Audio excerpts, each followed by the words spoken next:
In this question, for the function f of x is equal to x into cos 1 upon x, for x is greater than or equal to 1. जो ये function define है वो x 1 या 1 से बड़ा के लिए value के लिए डिफाइन है। तो यहाँ पे हमारे पास चार ऑप्शंस दे रखे हैं, इनको चूज़ करना है और ये मोर देन वन चॉइस वाले क्वेश्चंस में है, ठीक है। और IIT JEE 2009 का क्वेश्चन है। तो सबसे इजी तो लग रहा है एफ डैश एक्स का लिमिट, तो सबसे जो इजी वाला पार्ट है उससे स्टार्ट करते हैं। तो अगर इसको डिफ्रेंशिएट करो, ठीक है, तो एफ डैश एक्स को डिफ्रेंशिएट करेंगे, एफ डैश एक्स को डिफ्रेंशिएट कर रहे तो ये प्रोडक्ट रूल लगाओगे यहाँ पे, तो एक्स को एज इट इज़ रखते हैं, ठीक है। और कॉस का डिफ्रेंशिएशन क्या होगा, साइन 1 अपॉन एक्स हो जाएगा। और फिर 1 अपॉन एक्स चैन रूल के अकॉर्डिंग 1 अपॉन एक्स का डिफ्रेंशिएशन क्या हो जाएगा, तो ये माइनस होगा ना, तो ये माइनस बाहर, क्योंकि कॉस का डिफ्रेंशिएशन माइनस साइन एक्स होता है। और फिर -1 अपॉन एक्स स्क्वायर, क्योंकि 1 अपॉन एक्स का डिफ्रेंशिएशन -1 अपॉन एक्स स्क्वायर होता है, राइट। तो इसको डिफ्रेंशिएट कर लिया। फिर अब प्रोडक्ट रूप इसको एज इट इज़ रखेंगे और इसको डिफ्रेंशिएट करोगे तो cos 1 अपॉन एक्स को एज इट इज़ रखा और x का डिफ्रेंशिएशन तो 1 होता है, तो ये 1 हो गया। तो देखो ये माइनस, दो गो माइनस है तो ये माइनस माइनस मिलकर ये क्या हो जाएगा प्लस, और x से कैंसिल आउट हो गया। तो यहाँ से क्लियरली दिख रहा है कि एफ डैश एक्स की जो वैल्यू आ रही है वो क्या आ रहा है, 1 upon x sine 1 upon x, और यहाँ पे प्लस कॉस 1 अपॉन एक्स आ रहा है, राइट। अब इसका लिमिट चेक करना हो तो limit x tends to infinity, और इस फंक्शन में 1 upon x into sine 1 upon x plus cos 1 upon x का लिमिट निकालना है। तो देखो अगर x टेंस टू इन्फिनिटी है तो 1 अपॉन एक्स की वैल्यू क्या होगी, 1 अपॉन एक्स का मतलब हुआ 1 अपॉन इन्फिनिटी, ठीक है। 1 अपॉन इन्फिनिटी का मतलब टेंडिंग टू ज़ीरो हो जाएगा। तो 1 अपॉन एक्स की वैल्यू की जगह पे क्या आप सब्स्टिट्यूट करोगे, ज़ीरो। तो ये वाला पार्ट तो ज़ीरो हो रहा है क्योंकि साइन ज़ीरो और ये भी ज़ीरो, तो ज़ीरो इंटू ज़ीरो ज़ीरो हो रहा है। और इधर कॉस ज़ीरो, ये मिलकर क्या आ जा रहा है, कॉस ज़ीरो। तो कॉस ज़ीरो की वैल्यू क्या होती है, 1। तो यहाँ पे लिमिट की वैल्यू जो आ रही है वो क्या आ रही है, 1 आ रही है। तो एफ डैश एक्स की लिमिट की वैल्यू 1 आ रही है। तो ये जो ऑप्शन बी दिख रहा है वो बिल्कुल करेक्ट दिख रहा है। तो इनफाइनाइट पे एफ डैश एक्स की वैल्यू क्या हो रही है, 1 हो रही है। तो ये तो करेक्ट है। अब ये उसके बाद जो है एफ डैश एक्स का बोल रहा है कि एफ डैश एक्स जो function, F dash x function का मतलब इस फंक्शन को चेक करना है इंक्रीजिंग डिक्रीजिंग, क्योंकि ये डिक्रीजिंग बोल है तो हमको चेक करना पड़ेगा कि इंक्रीजिंग है डिक्रीजिंग है या स्टिकली है या नहीं है। तो उसके लिए क्या करेंगे, उसके लिए हम लोग अगेन डबल डिफ्रेंशिएट करोगे तो एफ डबल डैश एक्स निकालेंगे। तो एफ डबल डैश एक्स क्या हो जाएगा, तो इस पर फिर से प्रोडक्ट रूल लगाओगे। तो 1 अपॉन एक्स को एज इट इज़ रखा और साइन एक्स का डिफ्रेंशिएशन क्या हो जाता है, 1 upon x cos 1 upon x हो जाएगा। फिर वह कॉस 1 अपॉन एक्स का चेन रूल से -1 अपॉन एक्स स्क्वायर। पहले साइन को डिफ्रेंशिएट किया, फिर 1 अपॉन एक्स को डिफ्रेंशिएट करोगे बाई चेन रूल, तो ये आ रहा है। और फिर प्लस, अब इस बार साइन 1 अपॉन एक्स को एज इट इज़ रखा और 1 अपॉन एक्स का डिफ्रेंशिएशन करोगे तो क्या आएगा, -1 अपॉन एक्स स्क्वायर आएगा यहाँ से, राइट। और उसके बाद इस वाला पार्ट को डिफ्रेंशिएट करेंगे तो इसका डिफ्रेंशिएशन आएगा माइनस कॉस का हो जाएगा sine 1 upon x, minus sine 1 upon x हो जाएगा।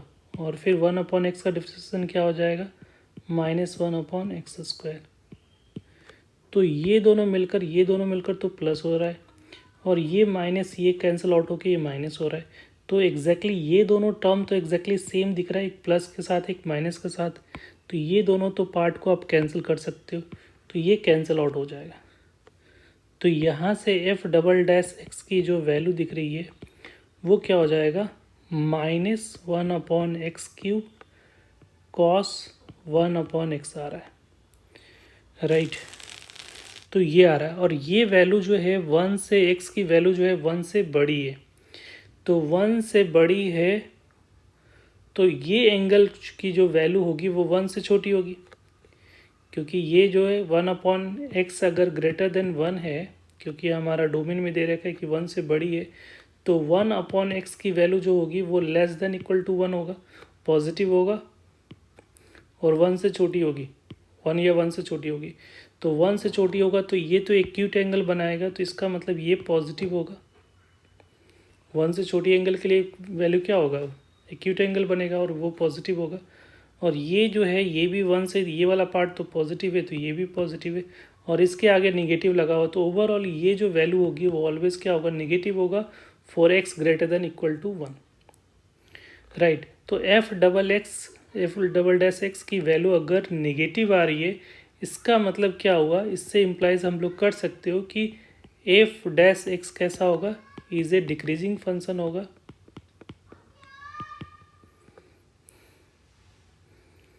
इन the interval x belongs to 1 to infinity.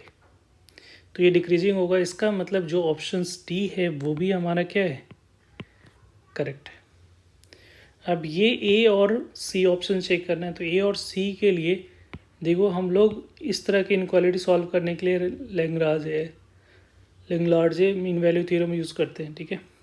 तो यहाँ पे जो लोअर लिमिट अपर लिमिट दिख रहा है, एक x+2 है, यहाँ पे x दिख रहा है, तो यहाँ से आइडिया लग रहा है, और ये दोनों का बीच का डिफरेंस भी 2 का है, तो ये आ रहा है आइडिया। तो यहाँ LMBT अप्लाई कर लेंगे। तो LMBT के लिए using LMBT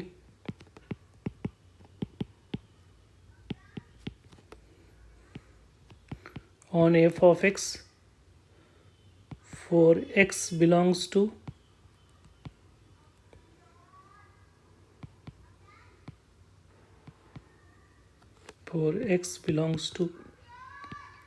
x comma x+2,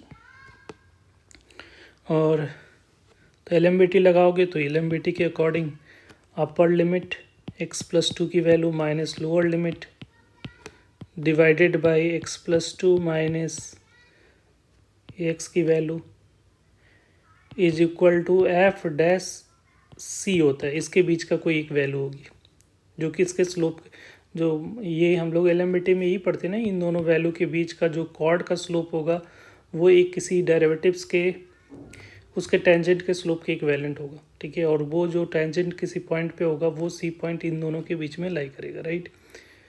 तो यहाँ से ये तो कैंसिल आउट हो जाएगा इससे, तो ये +2 बच रहा है।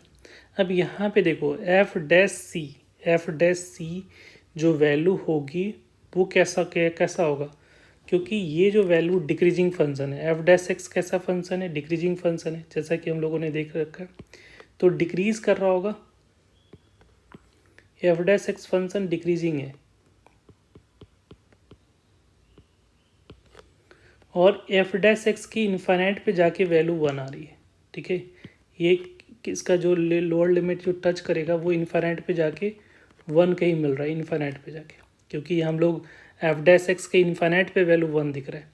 तो इसका मतलब है कि इसके इंटरवल के 1 से बड़े के लिए वैल्यू के लिए बीच में एफ डैश एक्स की वैल्यू 1 से बड़ी होगी, ठीक है, क्योंकि यहाँ पे हमारा जो दे रखा है x और x+1 वो तो 1 और 1 से बड़ी होगी, क्योंकि हमारा डोमेन ही है 1 से बड़ा है, और ये डिक्रीजिंग फंक्शन है और इनफाइनाइट पे जाके 1 हो रहा है। इसका मतलब जो c वैल्यू हो रहा है x और x+2 के बीच में जो वैल्यू होगी वो 1 से, अगर देखेंगे 1 से इन्फिनिटी के बीच में, तो ये कहीं पे भी देखोगे तो इसकी वैल्यू 1 से बड़ी ही दिखेगी, क्योंकि इनफाइनाइट पे जाके वो 1 हो रहा है, अप्रोच कर रहा है, एग्जैक्टली 1 हो भी नहीं रहा है।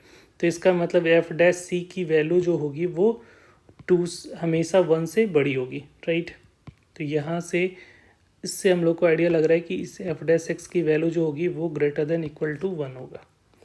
डिक्रीजिंग फंक्शन और इनफाइनाइट पे एफ डैश सी की वैल्यू 1 हो रही है, तो ये डिक्रीजिंग फंक्शन होगा, और इसका मतलब एफ डैश सी की वैल्यू 1 से बड़ी होगी, राइट।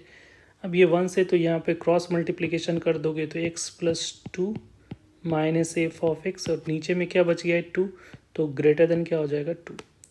तो ये कंडीशन होल्ड कर रहा है, तो ये किससे मैच कर रहा है, सी ऑप्शन से मैच कर रहा है, तो C is the another correct options.